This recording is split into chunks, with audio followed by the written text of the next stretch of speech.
Hello and welcome. I'm going to go over some of the exercises from the new block today. So congrats for finishing the first 4-week block. We're starting the second block with some new exercises. So just want to make sure that form and technique is dialed in, especially if we're using the barbells, and to ensure that we can safely progress load once we feel good with the movement pattern.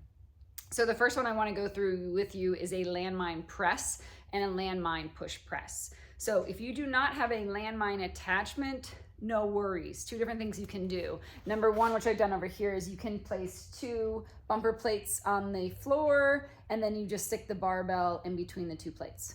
Or literally just find a corner in the room, or if you have a rig, you can put the barbell right in the corner, right, and have it coming out at the angle, and that's your landmine for you. So if you do not have a landmine attachment, no worries, okay? If you have flooring that is not appropriate to be taking the barbell and rubbing up and down, a good thing that you can do is literally take like a tennis ball, cut an X in the top of it, and then you're gonna put that ball on the bottom of the barbell. And that will help so that you're not gonna scratch up your floor, okay? So, landmine press, it's at a 45-degree angle versus just a traditional kind of overhead press, which is very, very shoulder friendly. So if you're someone who gets some pinching up overhead, or if you don't have that range, right, to get that bicep next to that ear and you're kind of pressing with that dumbbell out here, the landmine press is a great, great, great alternative for you. Okay, so a lot of people who have any kind of shoulder mobility issue or shoulder pain, I actually like to introduce the landmine press for them. So, landmine press, you have the corner down. Okay, from here, if we're in a squat stance, right, my feet are about hip width apart, shoulder width apart, anywhere between there, and whatever is comfortable for your foot position is perfectly fine. Okay, I always want for the elbow to stay in front of the rib cage. I don't want it to pass back here, because then we've lost our shoulder packed position, which is super important. So elbow slightly in front of that rib cage, shoulder is packed down, core is engaged. I'm creating tension through my other arm. From here, I'm gonna take a breath in, and I'm gonna drive up. And then I'm gonna control that weight back down in front of my shoulder. Actually thinking about pulling it back down, right? Big breath in, drive up, pull that barbell back down in front of me, okay? I like to do a split stance position as well sometimes. So split stance, the leg is back on the same side of the arm that you are pressing. Same mechanics to start. Shoulder is packed, elbow is slightly in front of that rib cage, core is really engaged, creating tension through my other arm. Big breath in, and then I'm gonna drive up and through, okay? Pull it back down. Again, big brace, drive up and through. So my ear, right, is still ending up next to my bicep.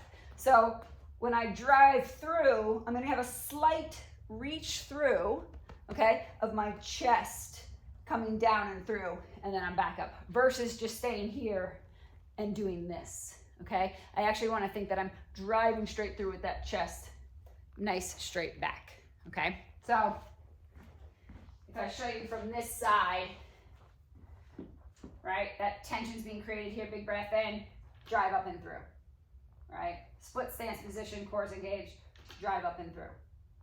If I'm gonna do a push press, it's the same as what we did with the dumbbells overhead, but we're just doing it with the landmine, okay? So it's that dip, drive, right? Dip, drive, okay? I'll show you in the split stance position, same thing, right?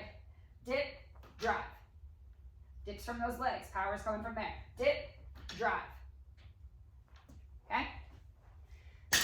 So that is our landmine press and our landmine push press. Remember that push press, right? Dip, drive, okay?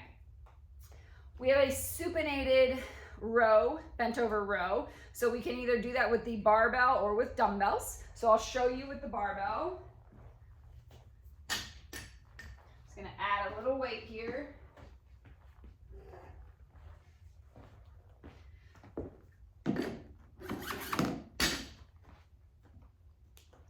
Okay, so if you're in a gym or if you have a rig at home and you're gonna use the barbell, you can put the J hooks low so that you're literally just taking that barbell straight off the rack to go into your bent over row, and then putting it right back on versus deadlifting the barbell up each time.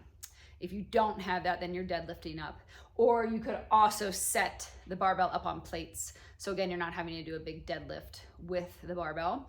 It's not gonna be as heavy, of course, as your RDL or your deadlift, so it should be pretty easy to deadlift it up. The supinated row, palms are facing forward. So we've been working on that. We did that with a 3-point supinated row in the bench with a dumbbell. Now we're just doing it either with a barbell or with 2 dumbbells, and then we're in a bent over position. So we're not supported on that bench anymore. So big thing to make sure there is that our core is nice and engaged and we're in a hinge position and our chest is facing more down to the ground, right? So I still wanna think about tucking that rib cage. I'm hinging those hips back. Back is staying nice and flat, core is engaged, palms are facing forward, elbows are literally skimming my rib cage, right? So from the front, I'm here, okay? Really focusing on shoulders down and back at the top versus letting them round forward. I don't want that. I really want to take them down and back, kind of open the front of that chest up at the top of my row, okay? With the barbell, I want to be aiming anywhere kind of between belly button and sternum. So anywhere between here is where that barbell is going to row up to, okay? Same thing with your dumbbells, right? Dumbbells are going to come a little bit more towards your hip joint versus up top here, because if I come up here, right, that's where I'm really getting that anterior rotation or translation of the shoulder joint. So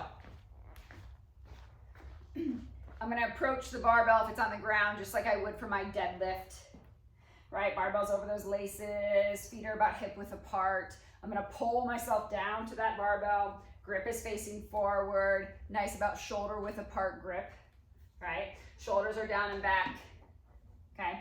I'm gonna come up, I'm gonna keep that rib cage tucked, I'm gonna hinge forward, I'm gonna brace my core, my back is nice and straight, shoulders are down and back, and then I'm rowing up, hitting anywhere between belly button and sternum, focusing on keeping those shoulders down and back, okay? Opening up at the top. On my last row, I'm gonna stand up, and I'm gonna bring that barbell back down to the floor. Cool? Again, if I had dumbbells, same exact thing. I'm just rowing those dumbbells kind of towards my hips, okay? If this bothers your back, then go back to doing it on the bench, right? Or you can do it with your chest supported on an incline bench. So I'm fully on that incline bench, I'm nice and supported, and then I'm rowing. Cool? Okay, so next video I'm gonna go through hip thrust, and I'm gonna go through Bulgarian split squat and front foot elevated split squat. Oh, and a kettlebell drop squat. So see you there. Peace.